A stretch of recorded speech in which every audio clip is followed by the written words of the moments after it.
Ang dami-dami niyong kwento. Ang dami-daming nagche-check ng mga ratings. Tanong ninyo, bakit bumababa ang ratings ni PBBM?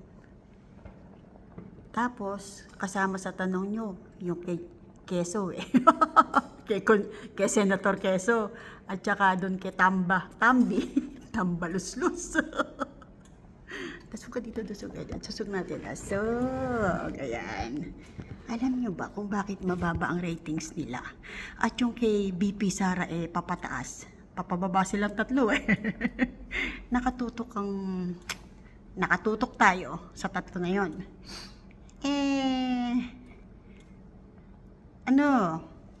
Gayahin niyo yung ginawa nyo kay BP Sara. Pinakulong niyo yung tatay niya. Gawin nyo rin sa inyo. Kayo naman yung author nun, di ba? Tapos, impeachment. Sinampahan nyo ng impeachment si BP Sara. O, edi magpa-impeach din kayo. Joke. Ano pa ba ginagawa ninyo kay BP Sara? O, may confidential funds. Sabi nyo, ginastos ng walang kapararakan. Ginagawa nyo na ba? Hindi lang ba nare-report? Nagtatanong ako Kasi hindi masamang magtanong. Mga halal kayo ng bayan mga opisyal kayo ng gobyerno, di ba, no? Kasi nagko-compare kahit kayo nagko-compare, di ba? Tapos sabi nila, yun daw ibang mga survey. Meron daw pinapanigan o pinapaboran. Sabi nila, ewan ko kung totoo yun. Bakit ganun yung survey? Tumataas yung kay BP Sara Nagbabayad si BP Sara? Iba. Parang walang pambayad Kasi yung pambayad niya doon sa ICC, para doon sa tatay niya, nung mga gastusin doon, wala silang pera, kailangan pa nila magbenta. O, di ba? Tanungin nyo si Attorney Claire. Bakit bumabagsak yung ratings ni PBBM? Kasi, pag bumagsak yung ratings ni PBBM, parang natatangay pati si Quezzo, tsaka pati si Tambi. Diba? Kasi, you belong to each other. Diba? You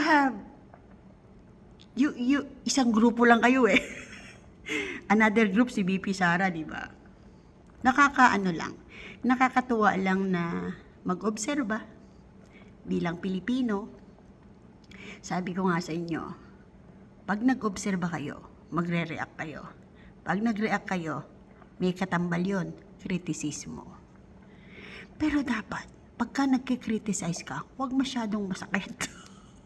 Kasi yung katotohanan masakit na Just magsabi ka lang ng totoo, di ba? Sino ang dahilan ng pagbagsak ng rating ni PBBM? Tanungin niyo si Attorney Claire, alam niya sagot. Yun yung PCO Yusek. Siya yung tagapagsalita. Di ba hinire niya yun? Di ang nagpapasweldo dun yung bayan din sa pamamagitan niyo kasi hinire niyo siya, di ba? Tanungin niyo yun. Kasi, pagka nag-hire kayo kumisa ng tao, di ba, yung iba bina-background check, di ba? Sa tingin ko, galit na galit siya. Galit na galit siya sa Duterte. Oops. Nagre-react lang po. Walang personalan. Pero pwede nyo rin akong personalin. Yung asawa ko may kabits di ba? Ayun, yun ang alam kong pwede nyo i-personal sa akin Pero, meron pa ba? Ako ay anak mahirap at naghihirap pa rin hanggang ngayon.